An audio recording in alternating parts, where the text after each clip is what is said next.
Hello बच्चों, कैसे हो आप। मैं आशा करती हूँ कि आप सभी अच्छे होंगे और अपनी पढ़ाई लगातार कर रहे होंगे। बच्चों, हमारा टॉपिक संस्कृत में चल रहा है संधि। संधि में आज हम कराएंगे आपको यण संधि। यण संधि बच्चों सभी को बहुत ज्यादा कठिन लगती है, लेकिन आप ध्यान से नोट करेंगे। सभी बच्चे जल्दी से अपनी नोटबुक और पेन लेकर बैठें। शुरू करें बच्चों। चलिए नोट करिए यण संधि। संस्कृत में बच्चों मैं आपको हर वीडियो में बता रही हूं कि आप अपना सूत्र नोट करते जाएंगे। यण संधि का सूत्र है इको यरनाच। इको यरनाच। इस सूत्र का क्या अर्थ है? इस सूत्र का अर्थ है बच्चों, यदि हर्ष या दीर्घ ई उ री के पश्चात कोई असमान स्वर आता है तो ई के स्थान पर य, उ के स्थान पर वे और रि के स्थान पर रे तथा रे के स्थान पर लय हो जाता है और इसे हम यण संधि कहते हैं। उदाहरणार्थ, इन चीजों को समझने के लिए बच्चों मैं आपको फिर से वही वर्ड बता रही हूं कि जो हमारे अक्षर हैं जिन पर हमारी संधि निर्भर करती है।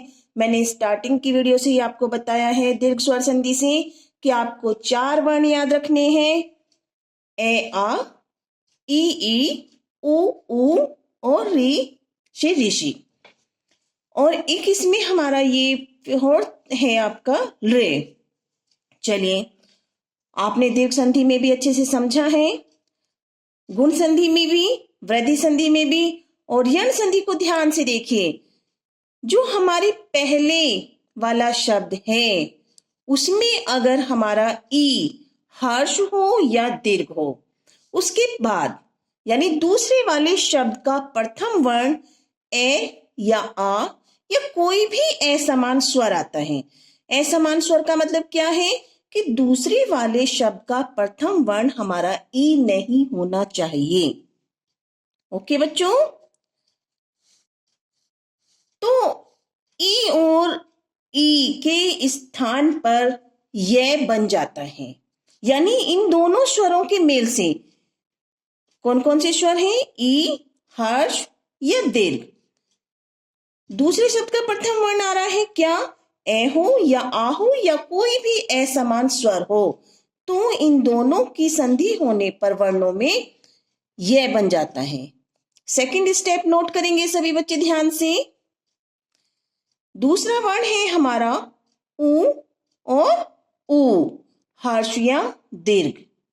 इसमें भी बच्चों यदि दूसरे शब्द का प्रथम वर्ण ए या आ या कोई भी असमान स्वर आता है, असमान स्वर वही बात है बच्चों कि दूसरे शब्द का प्रथम वर्ण उ नहीं होना चाहिए, यानी कोई दूसरा हो, उसके जैसा वहां पर ना हो।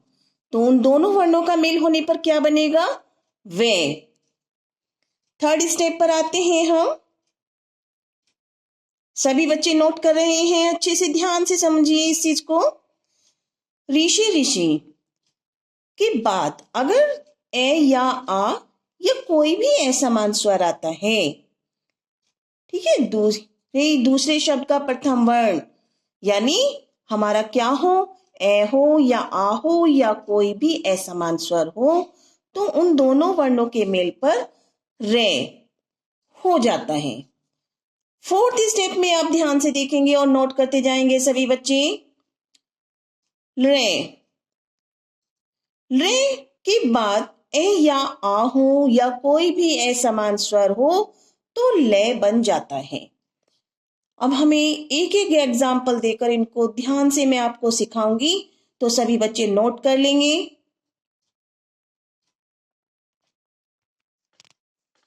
चलिए बच्चों, अब हम देखते हैं अपने फर्स्ट स्टेप का एक एक एग्जाम्पल देखते हैं। ध्यान से देखिए और नोट करते जाएंगे सभी बच्चे। देखो, फर्स्ट एग्जाम्पल में मैंने बताया है कि हमारा जो प्रथम वर्ण है, जो शब्द है, उसका जो अंतिम वर्ण होगा, यदि ई हर्ष या दीर्घ हो। जैसे अब यहाँ पे देखिए शब्द है इति, तो इति पर किसकी मात्रा है? छोटी की। प्लस दूसरे शब्द का प्रथम वर्ण क्या आ रहा है बच्चों? आ। ई तो नहीं है ना, असमान स्वर है, ध्यान से देखेंगे। आ। तो बच्चों ई और ई के बाद अगर कोई असमान स्वर आता है तो हमारा क्या बनना है बच्चों? ये। और ध्यान रखें बच्चों, हलंत लगा हुआ है जो हमारा यहाँ पर यह बनना है। लेकिन अब जब वर्णों की संधि हो रही है तो हमें इस चीज का ध्यान रखना है। सभी बच्चे नोट करेंगे इस चीज को। अगर यहाँ पे आ रहा है तो यहाँ पे हमारा क्या बन जाएगा बच्चों? क्योंकि ए होता तब भी ए हो जाता कंप्लीट, और आ है तो हमारा यहाँ पे बनेगा या। क्योंकि हलंत का मतलब क्या होता है? आधा वर्ण होना। लेकिन अगर उसमें हम स्वर की मात्रा लगाते हैं तो वो पूर्ण वर्ण हो जाता है। आपने वर्ण विच्छेद में पढ़ रखा होगा। चलिए अब हम इस वर्ण जो शब्द है हमारा, इनकी संधि करते हैं। और यण संधि में एक चीज ध्यान रखनी है बच्चों, पहला शब्द है हमारा, उसका प्रथम वर्ण है ई। देखिए अब यहाँ पर बच्चों जिस पे यण संधि में तय है जैसी उस पे की मात्रा है, तो यण संधि की ये खास पहचान है कि हमारा जो दूसरा वर्ण है वो अक्षर आधा हो जाता है। तो ये जो तय पे की मात्रा है तो तय हमारा आधा हो गया है। अब यहाँ पे हमारा आ जो है वो उसका क्या हुआ है? वर्ण मिलकर के या बन गया है, तो हमने लिखा या और बाद वाला दी लिख दिया। तो ये क्या बना हमारा? इत्यादि। सभी बच्चों को समझ में आ गया होगा अच्छे से। चलिए दूसरा एग्जाम्पल देखते हैं बच्चों। क्या लिखा हुआ है? प्रति।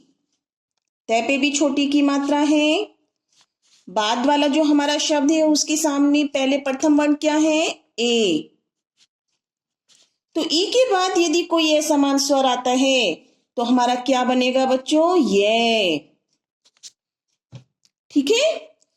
अब देखिए हम दोनों शब्दों की संधि करते हैं। हम प्रथम शब्द का हमने प्र लिख लिया और तय पे ई की मात्रा है, इसीलिए हमने तय को आधा लिखा। अब हमारा क्या बना है? ये। और जब हमारे ये, क्योंकि हलंत है पहले, देखिए इसे हलंत होता है हमारा इसमें ये में, लेकिन जब कोई हमारा स्वर उसमें मिलता है तो वो पूर्ण वर्ण हो जाता है।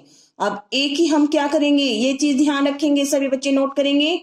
अगर बाद में ए है तो एक ही मात्रा वहां पर लगाएंगे। तो यह पे हमने क्या लगाई है? एक ही मात्रा। जैसे हमने प्रथम शब्द में आ था तो हमने यह पे आ की मात्रा लगाई है, इसीलिए यह पे हमने एक ही मात्रा लगाई है। तो ये हमारा बन गया है प्रत्येक, और बाद में मैं लिख के हलंत लगाएंगे तो क्या बना हमारा? प्रत्येकम। प्रत्येकम हो गया बच्चों, नोट कर लिया? सबको समझ में आ गया होगा। अब दूसरा एग्जाम्पल देखिए बच्चों। फर्स्ट स्टेप में मैंने क्या बताया आपको? ऊ, ऊ, हर्ष या दीर्घ, उसके सामने ए या आ या कोई भी असमान स्वर आता है तो वो वे बन जाता है। अब हम इसका एग्जाम्पल देखते हैं बच्चों। सेकंड स्टेप को देखिए, सु प्लस आगतम। अब देखो बच्चों यहाँ पे से पे क्या है? छोटा ऊ। दूसरे शब्द का प्रथम वर्ण क्या है? आ। तो इन दोनों की संधि होगी, आ की मात्रा लग जाएगी, क्योंकि क्या बनेगा? ऊ के बाद कोई असमान स्वर आता है तो वह बनता है, और जब हम दूसरे स्वर को उसमें मात्रा लगाते हैं तो वो पूर्ण वर्ण हो जाता है। तो अब क्या बनेगा हमारा? वाह। चलिए दोनों शब्दों की संधि करते हैं। यण संधि की पहचान है कि हमेशा जिस पे जो मात्रा होती है, जिस वर्ण पे, अक्षर पे, तो वो अक्षर हमारा आधा हो जाता है। तो से हमारा आधा हो गया है।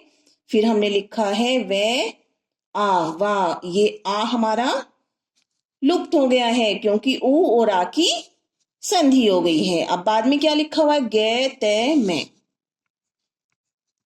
गे ते मैं में हलंत। तो ये हमारा क्या बन गया बच्चों? स्वागतम। सभी बच्चों को अच्छे से समझ में आ रहा होगा। चलिए आगे बढ़ते हैं बच्चों। सेकंड एग्जाम्पल है हमारा वधु प्लस आज्ञा। ध्यान से देख लेंगे बच्चों सभी। वधु, वधु पे भी हमारी क्या है? वधु पे हमारी बड़े ऊ की मात्रा है।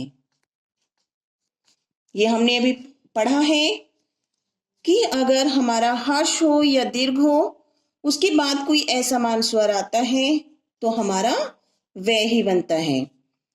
तो आ है तो हमारा क्या बनेगा बच्चों? यहाँ पे भी वाह। चलिए अब हम संधि करते हैं। तो प्रथम शब्द का जो बच्चों वे है वो लिखा हमने पहले, और ध पे हमारी ऊ की मात्रा है तो ध को हम क्या करेंगे? आधा अक्षर लिखेंगे। और आ हमारा जो दूसरा शब्द है उसका आ, और प्रथम शब्द के ऊ का हमारा क्या हो गया है? दोनों वर्णों का मेल हो गया है, इसीलिए हमारा उन दोनों वर्णों को मिलाकर के क्या बना है? वाह। वधवा आज्ञा, ये हमारा शब्द बनता है। चलिए अब थर्ड स्टेप पे आते हैं बच्चों हम। देखिए ध्यान से देखिए, मात्र जमा आनंद है। मात्र तय में क्या है बच्चों? री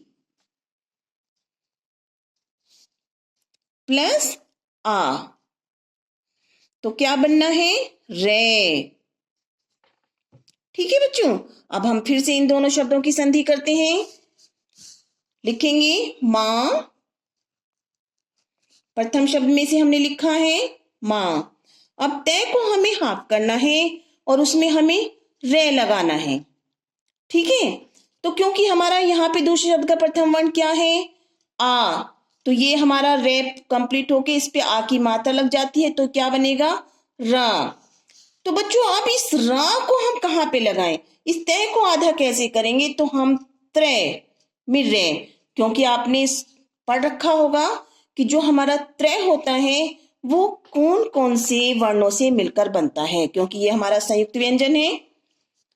अब इस पे आ की मात्रा लगा देते हैं और बाद वाला जो ये हमारा शब्द है उसके अंतिम वर्णों को लिख देते हैं और विसर्ग लगा देते हैं। मात्रानंद है। सबको समझ में आ गया बच्चों? चलिए आगे बढ़ते हैं। पितृ जमा आदेश है। पितृ जमा आदेश है, सेम वैसे ही होगा जैसे हमने प्रथम शब्द की संधि की है। इसमें भी हमारा प्रथम शब्द का अंतिम वर्ण री है, इसके बाद दूसरे शब्द का प्रथम वर्ण आ है, तो क्या बनेगा? वैसे ही रा। अब फिर इसमें हम ऐसे ही करेंगे।